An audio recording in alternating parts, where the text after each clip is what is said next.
has that algorithm. All right. Yeah. Now, take two. After we remembered the Kahoot, we will persist forward. Fall of Jerusalem allows us to end the divided monarchy period. We only have one kingdom left, but we still consider it the divided monarchy. Yay. Yay. So, tonight, if we have enough time, we will get through pieces of 2 Kings and 2 Chronicles for sure. And then the prophets of this period of time are Jeremiah, Obadiah, Habakkuk, and Zephaniah. And Lamentations was a book written by Jeremiah after the fall of Jerusalem, probably while he was on his way to Egypt, actually. And Lamentations, Jeremiah. So we are not likely to get through all of this, so we'll carry on next week, but we have some time, I believe. So looking forward at the calendar. Next week we'll cover the exile. Then we have Easter Sunday off. After the exile, we have the return era, and we will look at Ezra and Nehemiah on the 27th. And we will be getting really close to the end of our Old Testament survey. So, you almost graduated, Kayla. Yeah. Are you gonna volunteer? I don't know. I think you should. I'll probably You come back should. because I missed the beginning of New Testament. Mm-hmm. Because I joined halfway through. That's right, you did. And it's actually going to be extended like the New Testament because last year was a very abbreviated year. That's right. So- So, yeah, sabbatical. I had my sabbatical that cut out 2 months. I don't know exactly how it gets extended, but I know a few things. So That was So you might as well come back half before ago. it can't hurt. Yeah, plus next year I can drive. Mm-hmm. Me too. Me too. Partially, I mean. All right. So Maybe we only have the southern kingdom of Judah left. We're still following the line of David, and we have 4 kings. All of them are directly related to Josiah. One is a grandson, 3 of them are sons. Most of them have extra names, and so this gets extra confusing. I would suggest you find that genealogy of the latter kings of Judah to keep these guys straight visually. And the timeline is another handout that's going to help you a lot here today, especially as pertains to all the various exiles and the captivity. Oh. You want me to grab mine? One of the things that makes this part of the Bible confusing is that 2 Kings and 2 Chronicles actually give a very short and condensed version of what happens and misses most of the critical stuff. The critical stuff is found in the book of Jeremiah. The tough thing about the book of Jeremiah, it is not put together chronologically hardly at all. And so I don't know why they compiled it the way they did, but you will start off and it'll say in the 3rd year of King Jehoiakim such and such happened, and then it'll be the 7th year of King Zedekiah, and then you can go from the 7th year to the 8th year to the 9th year of Zedekiah, and then all of a sudden you'll be back at the 3rd year of Jehoiakim. And it bounces around awfully and randomly and unpredictably, and unless you have a handout, you would have a hard time keeping them straight. Because I have a hard time tracking with the chronology of Jeremiah. But at the beginning of every chapter, it does say when such and such happens, usually. That is convenient. That is convenient, but you need a handout to track with where are we at. Did we just go forward? Are we closer or further from the captivity? Was Jeremiah the guy who had the morning cloth?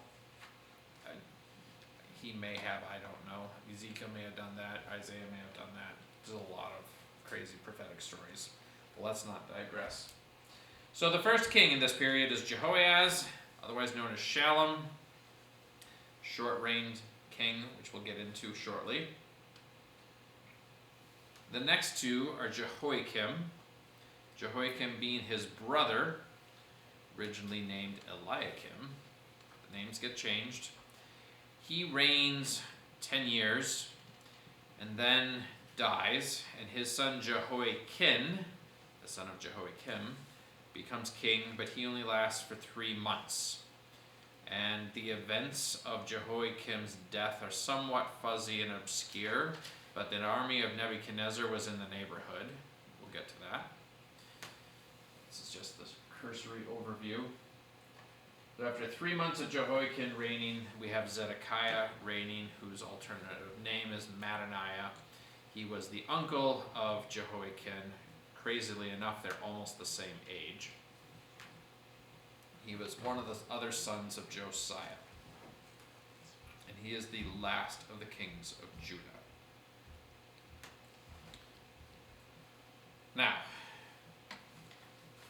this terminates the kingdom of Judah, and one of the things that comes across in several passages is how the end. Wait a minute. I have a slide in my notes that isn't here. Don't even believe it. Know how that one disappeared. So, the reign of Manasseh was something the kingdom of Judah never recovered from. We had that in the quiz here today.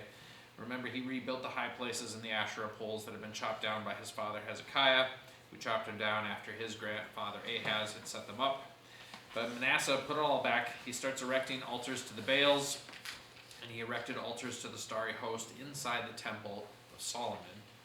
And then he started practicing child sacrifice, sorcery, and witchcraft. And the one thing that God would not forgive, it says, is that he filled Jerusalem with innocent blood. And this is an injustice that drives God crazy, because when you take an innocent person and execute them for something they did not do or something that is righteous, he responds. And he responded. And so it's interesting to see how Judah comes down, because you can see how they had opportunity to turn, to repent, and they never choose to do so. And it's as if the hand of God just simply kept them on a path that would lead to judgment and destruction. Anyway, so Jehoahaz was the son of Josiah that the people of Judah put on the throne after Josiah dies. Remember, Josiah went out to battle against Pharaoh Necho, and he gets wounded in the battle and dies. Jehoahaz becomes king. He's an evil king, but he only reigns for 3 months. And Pharaoh Necho, because he defeated the army of Judah, ends up stripping him off the throne, and he takes him down to Egypt, and Jehoahaz dies in a prison in Egypt some unspecified time later. And Necho imposes tribute on the kingdom of Judah, and so Judah has now passed under the suzerainty of Egypt, and they are a client state. They're still independent and independently ruled, but they are sending international taxes to Egypt. One of the ways that you enforce that you are in charge of another kingdom is by stripping one person off the throne and then sticking somebody on the throne that you like. And that's precisely what Necho does. So he places the brother of Jehoahaz on the throne, and that's a guy by the name of Jehoiakim. He had a different name, and Necho changed his name actually, which is an interesting practice. He too is an evil king. Reigns for 11 years, and you actually have a lot of interaction between him and Jeremiah through the course of his reign. It is in the 3rd year of his reign that Nebuchadnezzar, the king of Babylon, lays siege to Jerusalem. And Judah becomes a vassal state to Babylon for 3 years. And this is when Daniel and his friends first get exiled to Babylon. And this is actually the beginning of the 70 years of exile. And this is when the temple articles get taken off and put in the treasuries of Babylon. And Jeremiah prophesies in this very year that the captivity will last 70 years. And Daniel was alive and lived through all 70 of those years and noted 70 years just expired, that God is going to restore the people of Judah back to the kingdom. And we'll look at that next week.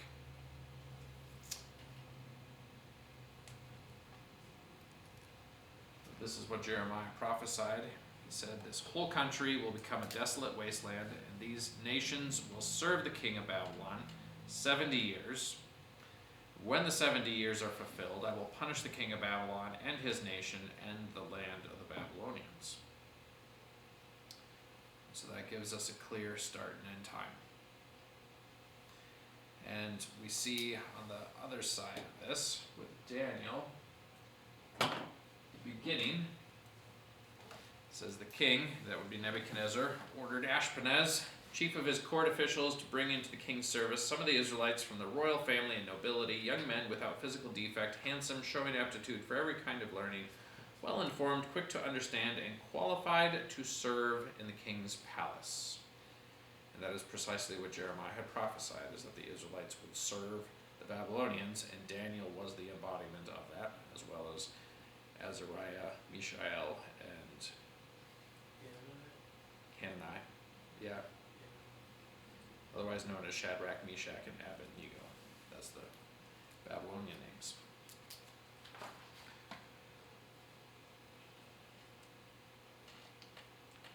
Otherwise, Jehoiakim's reign is marked by his rebellion against Nebuchadnezzar.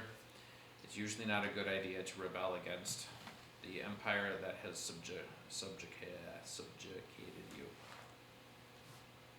Subjugated, that's the word I'm looking for. During this time, Judah gets raided by all their neighbors. It's not going well, and this is attributed to the innocent blood that was shed by Manasseh. There's retribution and judgment coming 2-3 generations later.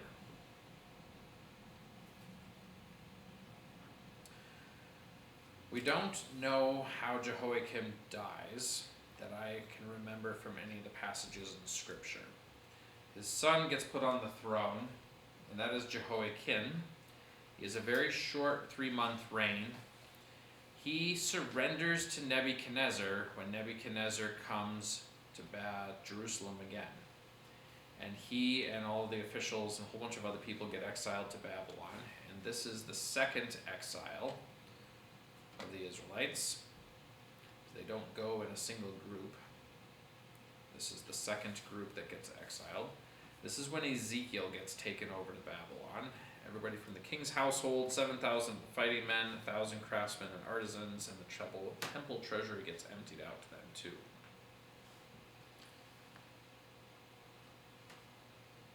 Now, Jeremiah gives a really interesting rendition of this, because you would think that a whole bunch of people getting carted off to Babylon would be awful, and the people that were taken must be awful, and the people left must have been the ones that God liked. And he actually flips that on his head, or on its head.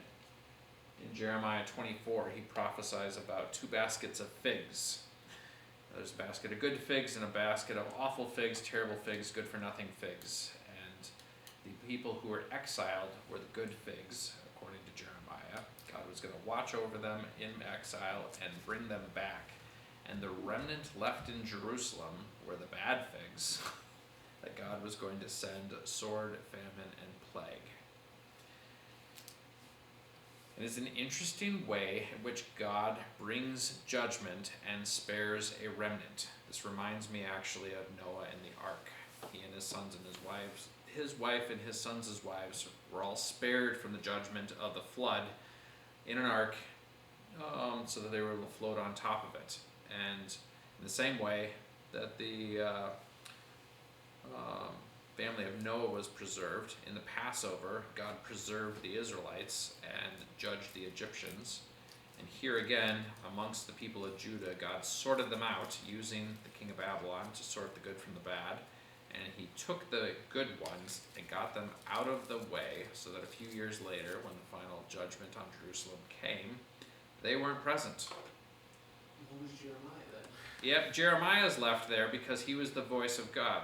He survives the judgment, though, as does another person who came to Jeremiah's aid. So it's not like there weren't survivors. There were still some. But the ones that were taken were not being judged. They are actually being spared from a judgment. And it's a very fascinating way of looking at adverse circumstances in our life. But it was 11 years that went by until they saw the worst end of it come out. So, Where is Babylon? it's in modern day Iraq, not too far from Baghdad.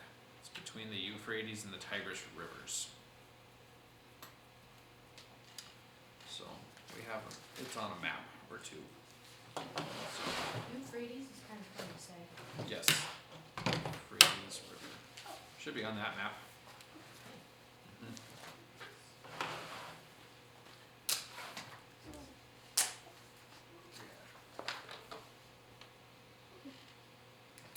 Alright, so then, because emperors like to choose who is going to be on the throne, Nebuchadnezzar takes Jehoiakim and he puts his uncle on the throne, Mattaniah, and changes his name to Zedekiah. And Zedekiah adds a new evil into the halls, or into the annals of the kings of Judah. He does. all the other evils, but then he also rebels against Nebuchadnezzar, which is a really foolish thing to do, especially when the prophet of God says, serve Nebuchadnezzar and it'll go well with you. Wait, so he did child sacrifice? Hmm? He did child sacrifice? I don't know that he did child sacrifice. He added something new to what everybody else had done. He conspired with a whole bunch of all the neighboring vassal states, and this actually, there's a big giant diplomatic meeting recorded in Jeremiah where envoys from Moab and Ammon and Edom all came together, Sidon, and they were conspiring together. Let's all break free from the yoke of the Babylonians and stop paying tribute, and we'll stand together and fight against the Babylonians. And really, that's just a great way to invite a Babylonian army to come and waste your land. So that's precisely what happened. Everybody was warned by Jeremiah against rebelling against Nebuchadnezzar, and he encouraged them to serve Nebuchadnezzar, but I don't believe anybody listened. Really unique event takes place in 593. This is 5 years before Jerusalem falls. Ezekiel, who's in Babylon, or in the area of Babylon, has a vision of the glory of the Lord departing from the temple of Solomon. And that glory of the Lord had descended on the temple on the day it was dedicated. A cloud of smoke filled the temple, and it was so thick that the priests couldn't even serve and offer up the sacrifices. And Ezekiel has a vision of God's presence lifting up from the temple and leaving, Wait. and it departs to the east. What, Micaiah? So it had been there when the starry host things had happened. Yep. This other stuff. And now it's gone. And now it's gone. It departed to the east. It's what Ezekiel says, it departed to the east. China.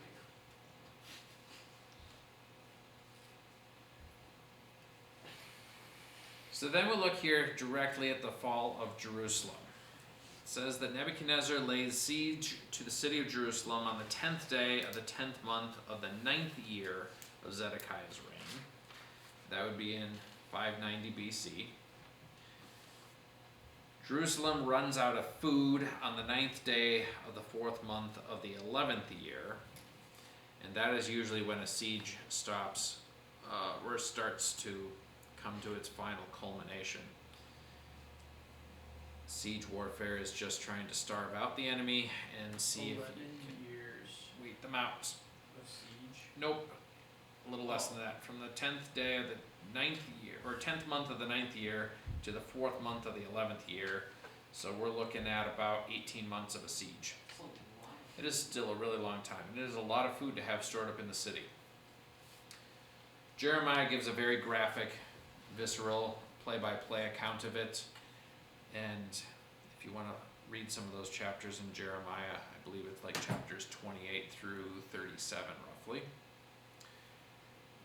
Then the wall is broken through.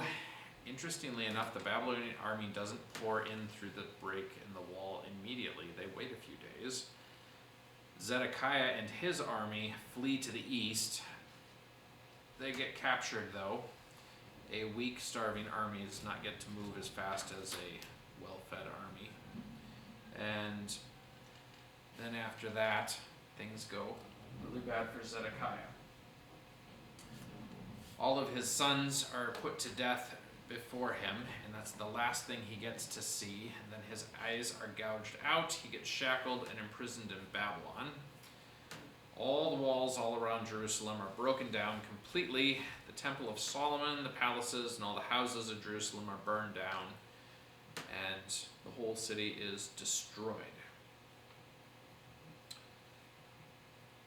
And this is the date of the third exile.